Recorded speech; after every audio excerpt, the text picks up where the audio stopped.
I never thought I'd be telling a story like this, but here I am. Last night, I got a text message from my grandma. That wouldn't sound strange, except my grandma died almost a year ago. She was gone. Buried. I'd grieved. I'd cried. And I'd spent months trying to live with the emptiness she left behind. And yet, somehow, my phone lit up with her name on the screen. The message was short, almost too simple. Check under your bed, then call your dad. I froze. My first reaction wasn't even fear, it was anger. Someone was playing a sick joke, using her old number, maybe spoofing it somehow. I remember saying out loud, "This isn't funny, not funny at all." My throat felt tight, and the room suddenly felt colder, like every ounce of warmth had been drained. You have to understand something about me and my grandma.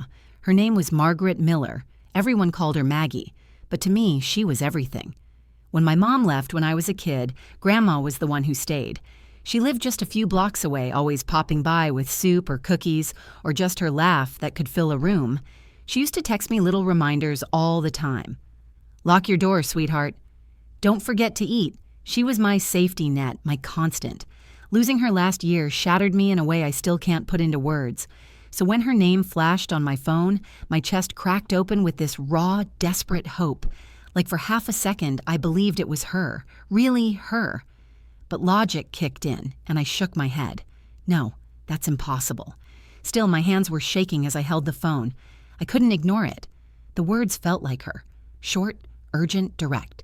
The way she used to be when she knew I was in danger or doing something reckless. I whispered, "Grandma," like she could somehow hear me through the glass screen. And then the second part of the message hit me. Check under your bed. That's when the hair on the back of my neck stood straight up. I lived alone in a small one-bedroom apartment just off campus. I didn't have anyone over that night. The idea of checking under my bed wasn't just creepy. It was insane. But the message didn't stop there. It told me exactly what to do after. Then call your dad. Now, my dad, Thomas Miller, isn't the type of guy who entertains ghosts or the supernatural. He's a contractor, a man who fixes things with his hands. Practical, grounded, tough. We've had our ups and downs, especially after Grandma's death. He closed off while I wanted to talk about her every chance I got. Still, if there's anyone I can rely on when things go wrong, it's him. So why would this message tell me to call him specifically? That's what gnawed at me. If it really was some cruel prank, how did they know to use my dad, the one person who could snap me into action? I sat there on my bed, clutching the phone like a lifeline, my mind racing. Every second felt longer than the last. My heart thudded. Against my ribs, my palms were slick with sweat, and I just kept staring at that glowing message. The rational part of me screamed, "It's spam! Delete it, forget it." But another part, the part that had spent years trusting my grandma's instincts, wouldn't let it go. I muttered, "This is insane. This can't be real." But the thing is, I couldn't shake the feeling that she was warning me. Not joking, not haunting me, warning me. I finally stood up, my legs trembling like they didn't even belong to me. My apartment was quiet. Too quiet, the kind of quiet that makes every creak of the floorboards sound like a gunshot. I glanced at the shadows pooling around my bed, that dark slit of space underneath where childhood fears live. I tightened my grip on the phone. Okay, I'll look. Just to prove to myself this is nothing. Just to end this. But deep down, I knew. Something about that message had already told me. Once I looked under that bed, my life would never be the same again. Ian the Expanded. Hook sets the emotional stakes, introduces Hannah, narrator, her grandma Maggie, and her dad Thomas, and immerses the viewer in shock, grief, and suspense. It ends right at the edge of the reveal, priming the audience to need to keep watching. Do you want me to expand Section 2, Introduction Setting the Scene, next into a 700-word draft so you can start building the full script piece by piece? You said, yes, expand Section 2 and do it in 700 words. ChatGPT said, great, here's the full 700-word expansion for Section 2, Introduction Setting the Scene.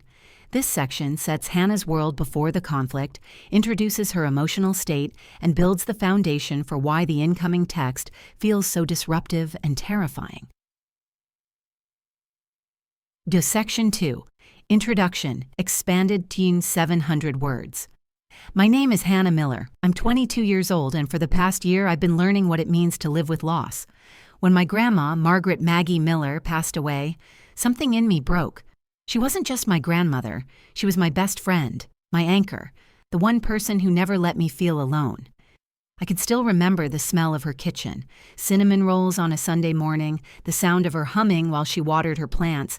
Even when she got older, even when her health started to fail, she had this fire in her that made you believe everything was going to be okay.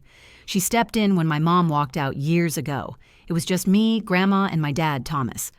Dad worked long hours as a contractor, which meant Grandma was the one who picked me up from school, helped me with homework, and taught me how to cook spaghetti without burning the sauce. She'd tease me, saying, "Hannah, you can't live off pizza forever, sweetheart." She had a way of making me laugh even when I didn't want to. When she died, the silence in my apartment was unbearable. I'd come home and almost expect to see her sitting at the table with her crossword puzzle, or hear her leave me one of her nagging but loving voicemails. Sometimes, I'd even grab my phone and think about texting her, forgetting for a split second that she was gone. My dad dealt with her death in the opposite way. He shut down. He threw himself into work, took extra shifts, fixed up neighbors' houses, anything to stay busy.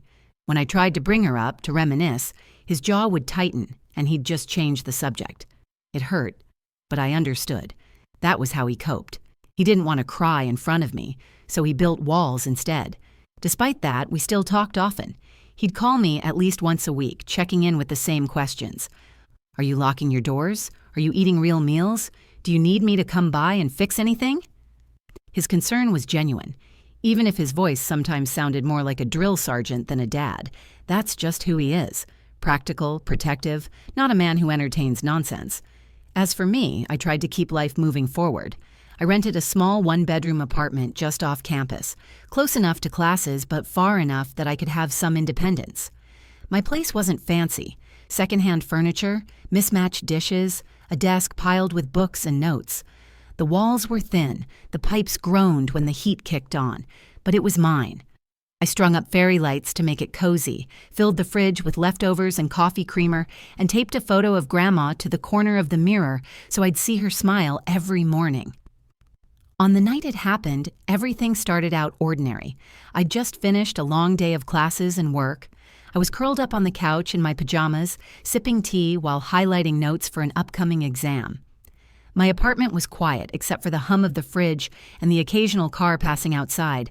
It was one of those nights where you feel safe in the routine, wrapped in the comfort of being alone but not lonely. I remember setting my mug down, stretching my arms, and glancing at the photo of Grandma on my fridge. For a moment, I smiled. I could almost hear her voice teasing me. "Don't stay up too late studying, Hannah. Beauty sleep matters." It was a bittersweet kind of comfort, one I'd grown used to, talking to her memory instead of to her. That's when my phone buzzed. I thought it was one of my friends sending a meme or maybe a reminder about class. But when I glanced down and saw the name that appeared on my screen, my breath caught in my throat. Grandma. It was impossible. Her number had been disconnected months ago, after we cleaned out her things. I'd cried the day I deleted her contact, and yet here it was again, glowing on my phone like she had never left. And the message, those words, were enough to slice through every ounce of calm I'd built in my little world. "Check under your bed, then call your dad." I sat frozen, tea cooling in my hands, my pulse hammering in my ears. That ordinary night, that comforting silence, was gone. My safe little apartment didn't feel safe anymore, and as I stared at those words, one thought pressed heavier than all the rest. If it wasn't her, if it wasn't Grandma, then who had just told me to check under my bed?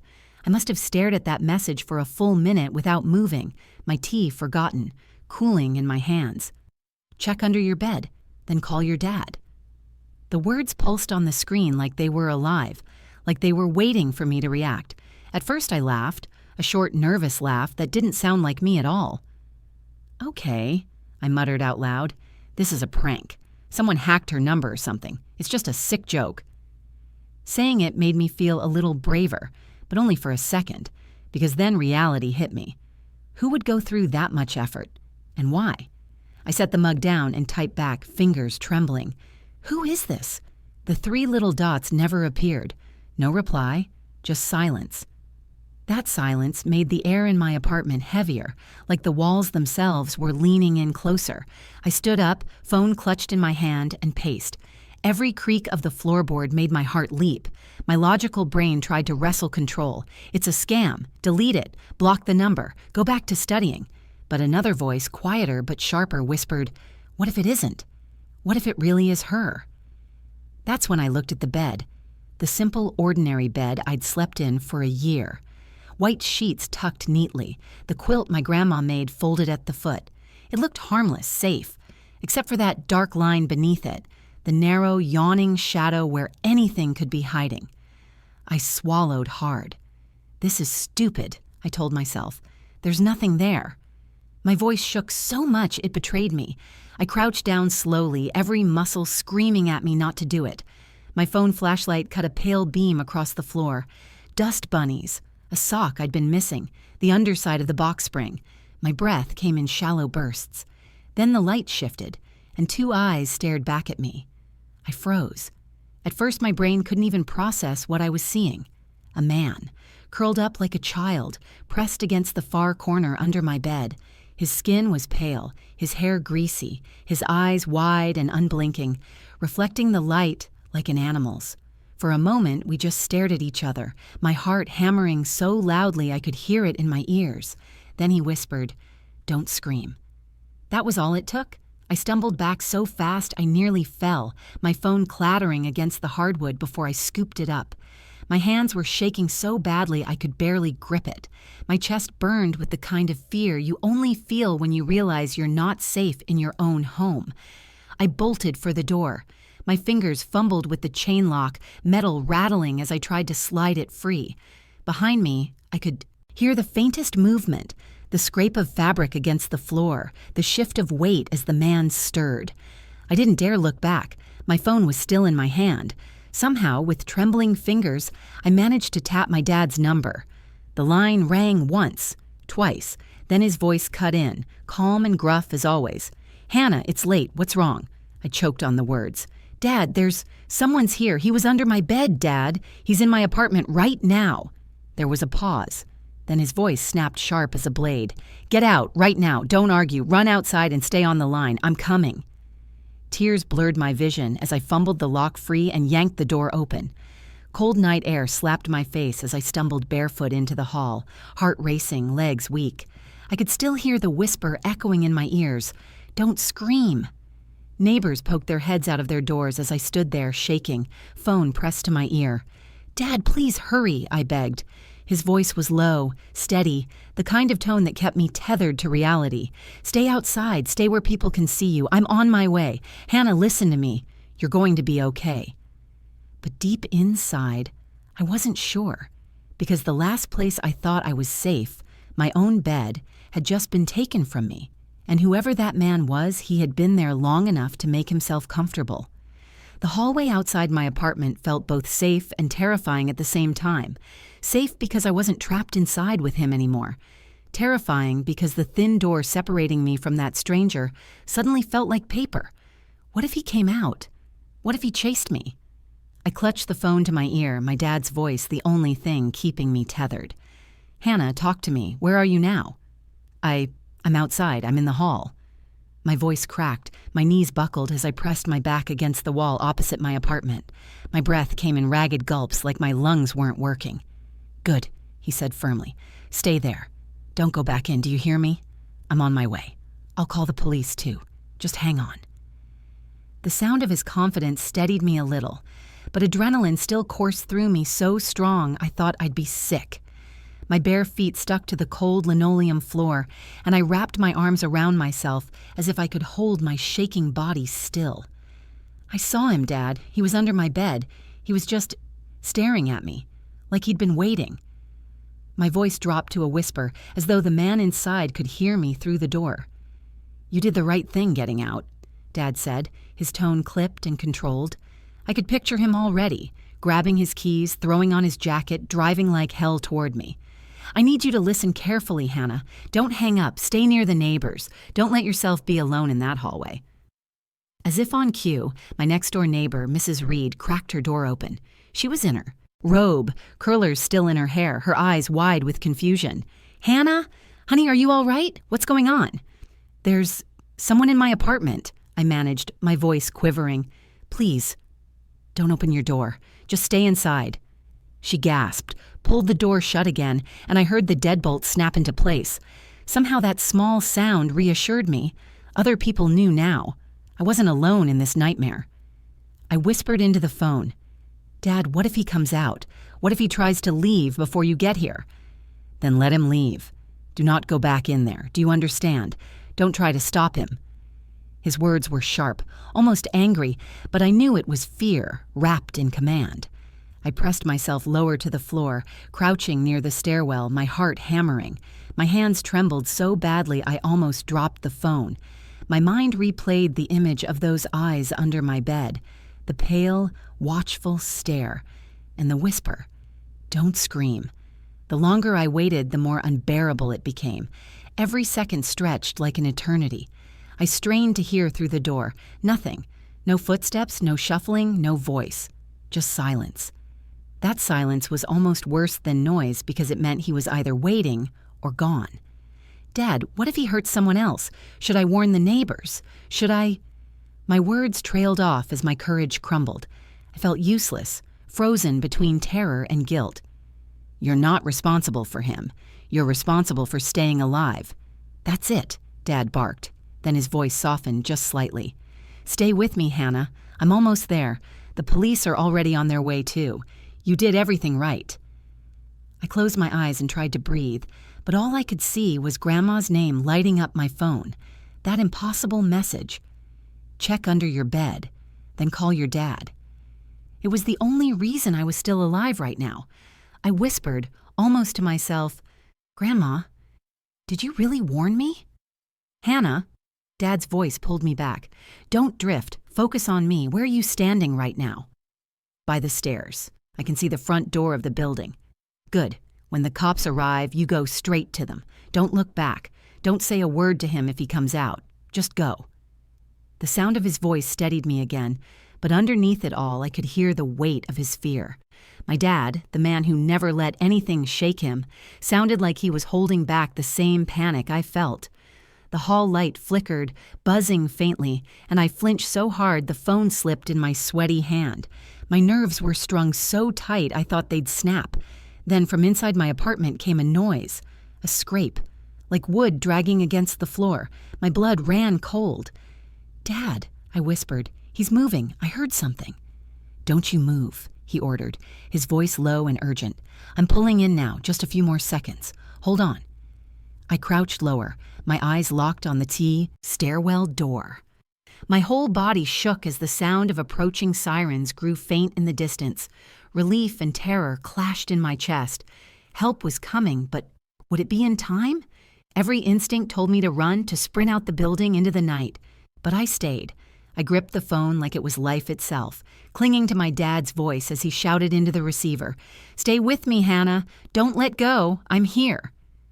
And in that moment, trembling in the hallway with sirens wailing closer, I realized the real nightmare wasn't just what I saw under my bed.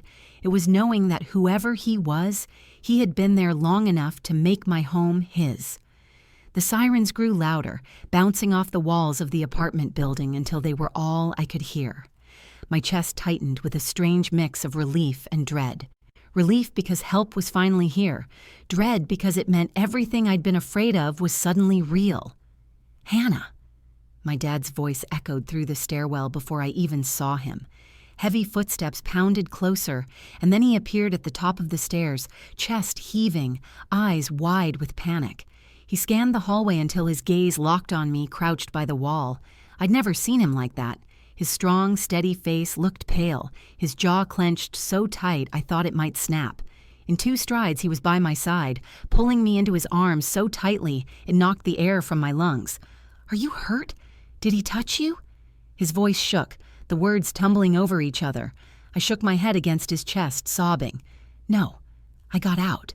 I swear I got out." He held me for a moment longer, then pulled back just enough to look me in the eyes. "Stay right here. Do not move, Hannah. No matter what happens, do not go back in there." I nodded, though my hands were trembling too badly to make any promises I felt I could keep.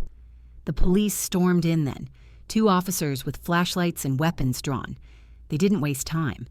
They kicked my apartment door wide open, the wood splintering against the wall. I flinched at the sound, my dad gripping my shoulders to steady me. The silence that followed was unbearable. Every second that ticked by stretched longer, heavier. I could hear the officers moving inside, their voices low and commanding. "Police! Come out with your hands where we can see them." No reply. Then, shuffling. The sound of something dragging across the floor. My stomach flipped. I could picture it already. The man pulling himself out from under my bed, blinking against the sudden light. "Got him!" one officer shouted. "He's here! Pull him out!" I clutched my dad's arm so hard he winced, but he didn't shake me off. We both stared as the officers hauled him out into the hallway. He looked worse in the light. Thin, dirty clothes, hair matted with grease, eyes sunken but alert. He was mumbling to himself, words spilling out in a strange, broken rhythm. His wrists twisted as they cuffed him. But he didn't fight, didn't resist. Instead, he kept saying, over and over, "She told me. She told me you'd come. She told me not to hurt her." One of the officers barked at him to shut up, but my blood turned to ice. My dad stiffened beside me. "Who told you?" I whispered before I even realized the words had left my mouth. The man's head jerked toward me, his eyes wide and wild. For a split second, it felt like he was seeing me for the first time. His lips cracked into a strange, almost reverent smile. "The old woman?" he said hoarsely. "The one who came to me in dreams. She said someone would find me. She said it wasn't my time to hurt anyone yet." My heart stopped. My knees gave out, and I sank against the wall. "Grandma," I whispered. The man nodded like I'd confirmed it. "Maggie. She said her name was Maggie. She warned me you'd be here tonight, that I had to wait, that you'd see me." The hallway tilted. My vision blurred as I tried to process his words. How did he know her name? How did he know mine? My dad's face hardened. He stepped in front of me, shielding me from the man's stare. His voice came out like steel. "Don't you say her name again." The officers dragged the man past us, his muttering trailing off as they pushed him toward the stairwell. His eyes lingered on me until the very last second, that cracked smile never fading. When he was finally gone, the silence in the hallway collapsed in on itself. I realized I was shaking so violently I could barely keep my phone in my hand. My dad turned to me, pulling me back into his arms. "It's over," he whispered fiercely. His voice cracked in a way I'd never heard before. "I thought I lost your grandma. I can't lose you too." I clung to him like I was 8 years old again, tears spilling hot down my face. But inside, the terror didn't leave. Because even though the man was gone, his words still echoed in my head. "She told me. Maggie told me." I pulled back and looked at my phone, still clutched in my hand. The message was still there, glowing in the thread that should have been empty for months. "Check under your bed, then call your dad. Delivered. No number, no trace." And in that moment, I realized the scariest part wasn't the man hiding under my bed. It was the question I couldn't answer. Had my grandma really reached out to save me? Or was something else using her name? The hallway eventually grew quiet again. The man was gone, taken away in handcuffs, his muttering fading into nothing as the officers led him outside. The red and blue lights flashing through the stairwell windows were the only reminder that any of it had really happened. I sat there on the floor, my knees pulled up to my chest, clinging to my dad's arm like if I let go, I'd sink back into the nightmare. The silence after the chaos was unbearable, pressing against my ears until every thought screamed louder. Finally, Dad crouched in front of me, his hands gripping my shoulders. His eyes were sharp but wet, like he was holding back something he didn't want me to see. "You're safe now," he said firmly. "Do you hear me? He can't hurt you." I nodded, but inside I didn't believe it. Safe. What did safe even mean anymore? A stranger had lived under my bed for God knows how long. The place where I was supposed to rest, to dream, had been stolen from me. Safe was just a word. The officers asked me questions. How long I'd lived there, if I'd noticed anything strange, if I'd heard noises at night. I answered in fragments, my voice breaking. Every answer made me sicker because I realized how blind I'd been. I'd brushed off the missing food, the misplaced items, the feeling that my room was messier than I'd left it. I'd explained everything away, and all the while, he was there. When the police finally left, promising to contact us with updates, my dad didn't take me back inside. He didn't even look at the apartment. Instead, he led me outside into the cool night air and straight to his truck. "You're staying with me," he said. No room for argument. His voice carried the weight of finality, like if I tried to resist, he'd pick me up and carry me himself. I didn't fight him. I couldn't. The drive to his house was silent, except for the hum of the engine and the occasional sniffle I couldn't hold back. I stared out the window at the blur of streetlights, my phone heavy in my lap. The message was still there, glowing like a brand burned into my screen. "Check under your bed, then call your dad." I hadn't shown it to the police. I couldn't. How would I explain it? That my dead grandmother had warned me about a man under my bed? They would have written me off as traumatized, imagining things. But it was real. I knew it was real. At one point, Dad glanced over, his jaw tight. "What made you look under the bed, Hannah? Why didn't you just call me first?" I hesitated, my fingers tightening around the phone. Should I tell him? He didn't believe in signs or messages from the afterlife. He didn't even like to talk about Grandma because it cracked the armor he wore, but he deserved to know. "Dad," I whispered, "Grandma." She texted me, from her number. That's how I knew. That's why I called you. His grip on the steering wheel tightened, the leather creaking. For a long moment, he said nothing. I thought he was going to dismiss it, tell me I was hallucinating, that trauma was playing tricks on my mind. But then his voice broke through, low and heavy. "Your grandma always said she'd protect you, even when I told her she worried too much. Maybe she wasn't kidding." I turned toward him, stunned. My father, the man who never entertained anything he couldn't fix with his hands, was actually considering it. When we pulled into his driveway, he shut off the engine and finally looked at me fully. His eyes were tired, filled with grief, but also something else. Gratitude. "I don't know what happened tonight, Hannah. I don't know how that message got to you, but I do know this. If your grandma had anything to do with keeping you safe, then I believe she found a way, and I'll thank her for it every day I have left." Tears welled in my eyes again, but this time they weren't only from fear. I reached for his hand, and for the first time in years, we held on, not as a grieving father and daughter, but as two people who had both been saved by the same woman. That night, I couldn't sleep. I lay awake in the guest room staring at the ceiling, my phone still clutched in my hand. I kept opening the message thread, expecting it to disappear, but it didn't. It sat there, a single text with no number attached, just her name. I whispered into the dark, "Thank you, Grandma. I don't know how, but thank you." And maybe it was my imagination, or maybe it was something more. But for the first time in a year, I felt her presence again, warm, protective, watching. I don't know what that man meant when he said she spoke to him in dreams. I don't know if she really reached through whatever lies beyond this world to protect me, but I do know this. The message saved my life, and whether it was her, or fate, or something I can't explain, I'll never ignore a warning again. Because sometimes the people we've lost aren't really gone. Sometimes they're still watching, still protecting, and sometimes they still know when to tell you to look under your bed. So that's my story. To this day, I don't know if what happened was fate, a glitch, or if my grandma really found a way to protect me. But I do know one thing. Her message saved my life. If this story gave you chills, made you think twice about what's possible, or just kept you on the edge of your seat, do me a favor.